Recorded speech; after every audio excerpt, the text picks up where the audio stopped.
teman-teman, di video kali ini saya akan memberikan reaction terhadap sebuah video yang membahas tentang keterkaitan antar sila Pancasila.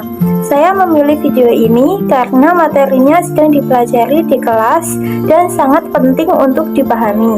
Langsung saja kita mulai. Om Swastiastu, Assalamualaikum warahmatullahi wabarakatuh. Namo Buddhaya, Shalom, salam sejahtera bagi kita semua. Bertemu lagi dalam mata pelajaran pendidikan Pancasila. Semoga hari ini anak-anak dalam keadaan sehat dan berbahagia.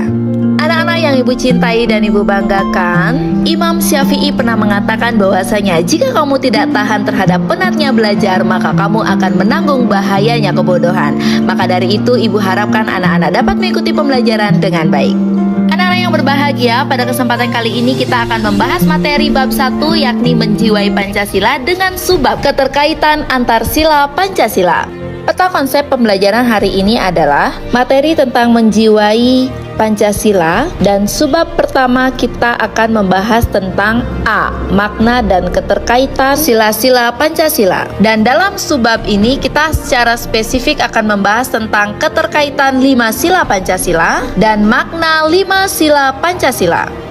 Setelah mengikuti pembelajaran ini, siswa diharapkan dapat menganalisis rumusan dan keterkaitan sila-sila Pancasila. Seperti yang kita ketahui bahwasanya Pancasila terdiri dari 5 sila dengan bunyi ketuhanan yang Maha Esa, kemanusiaan yang adil dan beradab, persatuan Indonesia, kerakyatan yang dipimpin oleh hikmat kebijaksanaan dalam permusyawaratan perwakilan, dan keadilan sosial bagi seluruh rakyat Indonesia.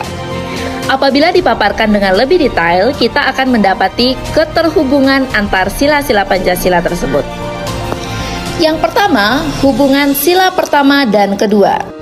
Dengan keterkaitan atas keduanya, Pancasila tidak hanya menghendaki setiap orang yang menjadi bagian dari bangsa Indonesia untuk meyakini dan menjalankan ajaran-ajaran agama yang dipeluknya, tetapi juga mengamalkan ajaran-ajaran tersebut dalam bentuk cinta atau kasih sayang kepada sesama manusia sebagai makhluk Tuhan yang Maha Esa. Kedua, hubungan sila ketuhanan yang Maha Esa dengan sila persatuan Indonesia atau kebangsaan juga sama seperti itu. Hubungan kedua sila ini melahirkan prinsip ketuhanan yang diimani dan diamalkan dalam bentuk rasa cinta kita kepada tanah air dan bangsa Indonesia dengan segala macam upaya di dalamnya, baik untuk menjaga kelestarian alamnya maupun untuk merawat persatuan dan kesatuan bangsa di tengah keberagaman suku, agama, bahasa, dan budaya yang ada. 3. Hubungan sila kemanusiaan yang adil dan beradab, yakni sila kedua, dengan sila persatuan Indonesia, yaitu sila ketiga. Seperti yang disampaikan Soekarno dalam pidato 1 Juni tahun 1945, bahwa Pancasila menghendaki terjadinya keseimbangan status dalam diri setiap manusia Indonesia antara menjadi bagian dari umat manusia atau global dan menjadi bagian dari bangsa Indonesia. Dengan itu, identitas kebangsaan yang diajarkan oleh sila ketiga pada dasarnya merupakan bagian dari identitas kemanusiaan secara universal sebagaimana dikehendaki oleh sila kedua. Keempat, hubungan sila persatuan Indonesia yakni sila ketiga dan sila kerakyatan yakni sila keempat. Dalam hal ini, sila ketiga yang melahirkan prinsip kebangsaan mesti dipahami sebagai paham yang di dalamnya memiliki nilai-nilai demokrasi atau kedaulatan rakyat. Dengan demikian, seluruh upaya yang dilakukan negara ataupun masyarakat dengan mengatasnamakan bangsa Indonesia tidak boleh bertentangan dengan keberadaan hak-hak asasi manusia yang tertanam pada prinsip demokrasi. Selain itu, keberadaan hubungan antara sila ketiga dan sila keempat ini juga menghendaki agar semua orang yang menjadi bagian dari bangsa Indonesia harus dilihat dalam posisi yang setara dan sama-sama bisa berperan untuk memajukan bangsa. Kelima, hubungan sila kerakyatan yakni sila keempat dan sila keadilan sosial yakni sila kelima.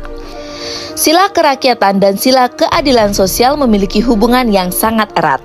Hal ini berarti bahwa prinsip demokrasi yang semestinya dijalankan di Indonesia tidak hanya dimaknai sempit dalam aspek politik yang biasa dicontohkan melalui penggunaan hak atau suara rakyat dalam pemilihan umum ataupun menyuarakan aspirasi atau pendapatnya di ruang publik.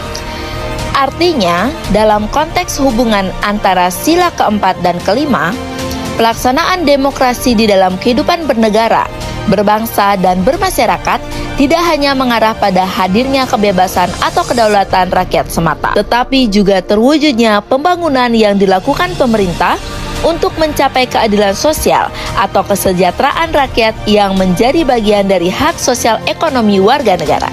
Demikian tadi penjelasan tentang keterkaitan antar sila Pancasila. Semoga dapat dipahami dengan baik. Apabila ada pertanyaan, bisa disampaikan pada kolom komentar ya.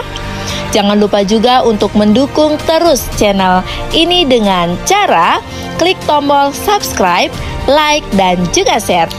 Terima kasih. Om Santi Santi Santi Om. Assalamualaikum warahmatullahi wabarakatuh. Shalom, Namo Buddhaya, salam sejahtera bagi kita semua.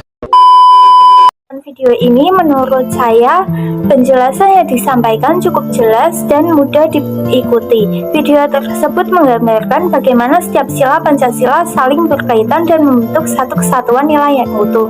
Cara penyampaian videonya juga sederhana sehingga memudahkan penonton untuk memahami inti materinya. Walaupun penjelasan tidak terlalu panjang, video ini tetap memberikan gambaran yang cukup tentang hubungan antar sila dan bagaimana nilai-nilai tersebut dapat diterapkan dalam kehidupan sehari-hari. Keseluruhan, video ini cukup membantu dalam memahami keterkaitan sila-sila Pancasila. Terima kasih sudah menonton video reaction saya. Sampai jumpa di video berikutnya. Bye.